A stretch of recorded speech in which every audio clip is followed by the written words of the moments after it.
This is a brief report on a short-lived research project concerning the Slender Man, translated from German. Some of the vocabulary may not be entirely precise. Woodcuts dating back to the 16th century in Germany depict a tall, deformed man with only blank, white orbs where his eyes should be. He is referred to as Der Grossmann, or the Tall Man. He was a fey creature said to inhabit the Black Forest. Naughty children who snuck into the woods at night would be pursued by the Slender Man, and he would not stop until he either captured them or the child confessed their misdeeds to their parents. There is even a chilling entry from an old journal from around 1702.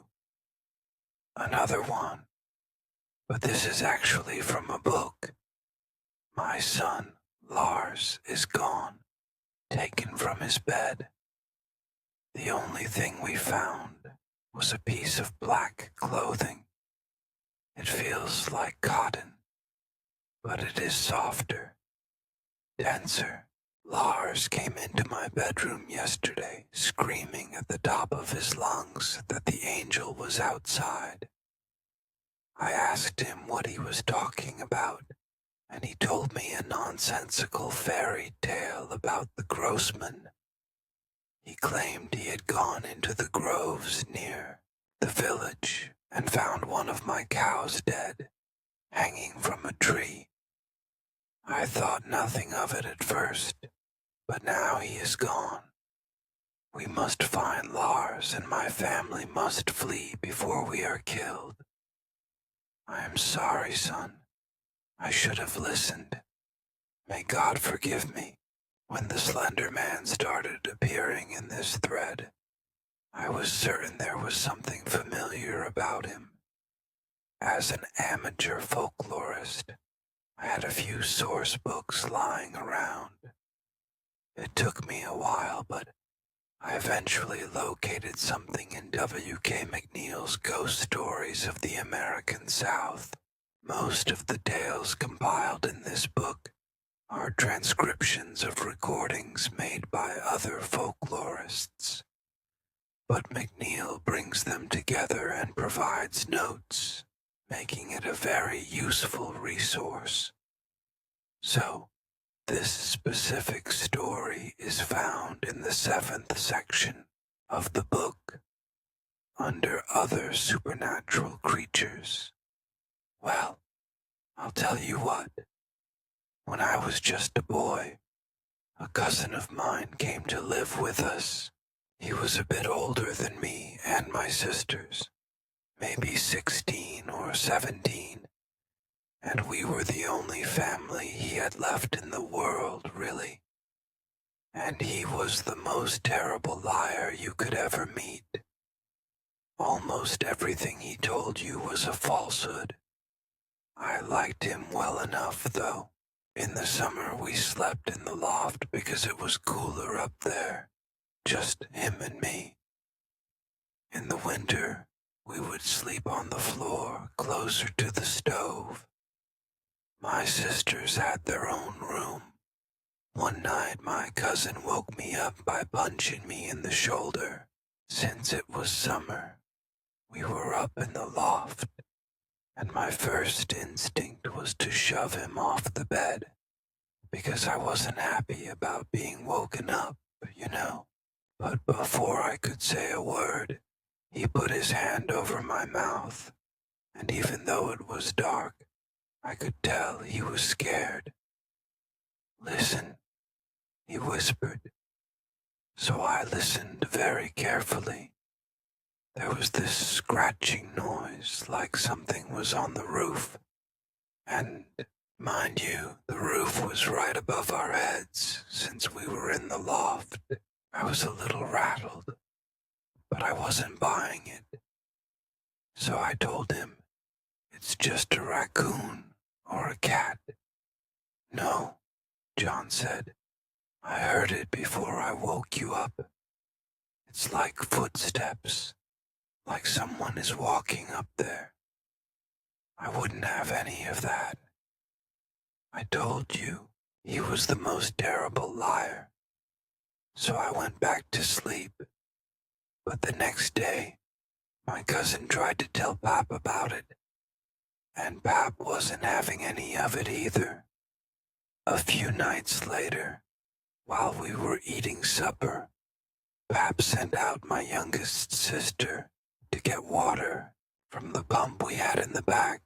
After a while, we heard Lily scream, and it was Ma who got up first, and then Pap. The rest of us stayed at the table because we figured we'd get in trouble if Lily was hurt, and we were there to gloat. Soon enough, though, we heard Pap and Ma shouting too, so me and John went outside to see if they needed our help.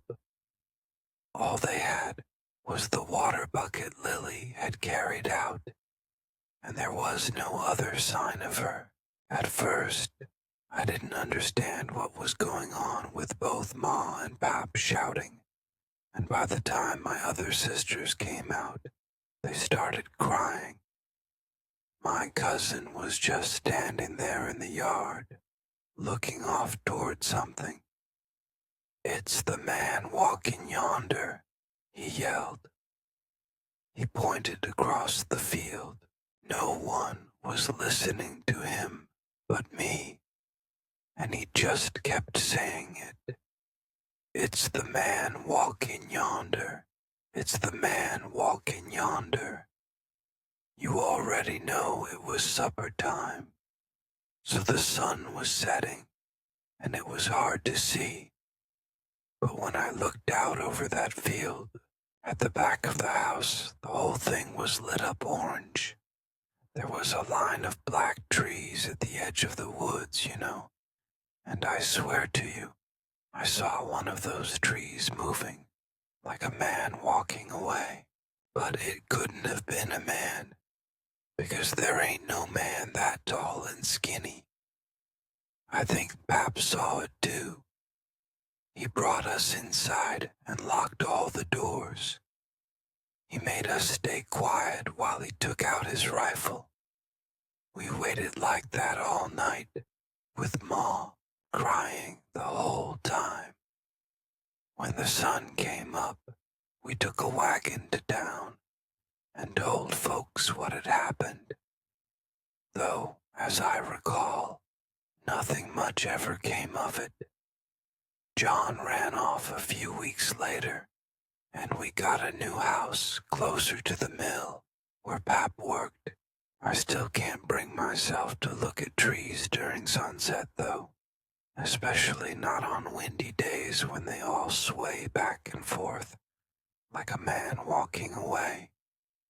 Based on what I've read so far and the various internet discussions and other sites debating, Slender Man, he seems to operate on the power of belief and feeds on fear. Regarding the operator symbol, for my own safety, I will not write it or even attempt to draw it. There are many debates about what it represents and how it connects to Slendy.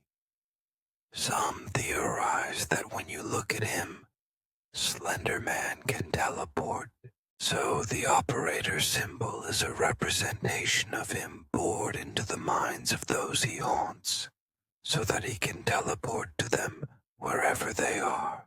Others say it represents his face, with the circle being his head, and the X representing his featureless face. One far-fetched theory states that it's a window he uses to peer into our world. This is one of my favorite quotes. There's another way of looking at it. Perhaps it doesn't actually mean anything. You ascribe the meaning to it since you are familiar with the mythos. Seeing it makes you think of Slender Man And since Slender Man operates on the power of belief, it turns into a kind of mimetic thought weapon. I'm finished with the research. I can't stand this feeling anymore. I feel paranoid and as if I am being watched. This was a short-lived research project, but I don't want to know anything else. From what I have learned, he exists based on belief, and if that is true, my research may have provoked him. I started all of this because I was watching Marble Hornets videos after someone mentioned them in a Facebook post, and they piqued my curiosity. They made me remember something that happened a few years ago, something I tried very hard to forget. I was sleeping, and at the time, my bed was parallel to my hallway. I woke up one night after everyone in my house was asleep. I found myself staring at the top of my bed. I had a bunk bed I shared with my little brother, and I was on the bottom bunk. I had this unnerving feeling in my stomach as if something was watching me, and it almost felt like it was in my hallway. So, being a curious little kid, I reluctantly turned my head to look. Looking back, I wish I hadn't. There was something tall and dark standing there, staring at me. It was dark, so none of its features were clear, but I could make out its silhouette. It was a tall, thin figure that just stood there. I tried to scream, but no noise came from my throat. Immediately afterward, the thing took a step forward, and I blacked out. When I came to again, it was still dark, so not much time could have passed, and after a hesitant glance down my hall, I saw that it was gone. I had no idea what Slender Man was at the time, so I immediately dismissed it as a ghost of some sort. I know for a fact that it wasn't a dream, because everything was too real. The fear I felt, the choking sensation in my throat as I tried to scream, and the blacking out. I can't describe what it felt like, other than that 1 second I was petrified and trying to scream. The next morning I told my mom, and being a narrow-minded adult, she told me it must have been a bad dream, but watching those videos brought back that memory, and after reading up on them, I want to bury that memory, because if what they say is true, then he lives on belief and fear. I wish I could say this is just another creepy story that some sleep-deprived kid had a sudden inspiration to write after downing a can of Monster and reading too many scary memes. I wish I could tell you that I'm making all of this up to give some creepy story lovers a good scare, but I can't. Everything I've written is true, and honestly, I don't care if anyone believes me. I just want to get this out there. Slender Man is real. I've seen him, and I have one bit of advice for anyone else that has seen him or wants to be brave and go and find him. Don't. I got lucky because I was able to get rid of that memory and not think about it. But others may not be that lucky. So I leave you with this. Slender Man is real. Don't go looking for him. And if you do see him, forget you ever did. For those who stare into the abyss eventually find the abyss staring back.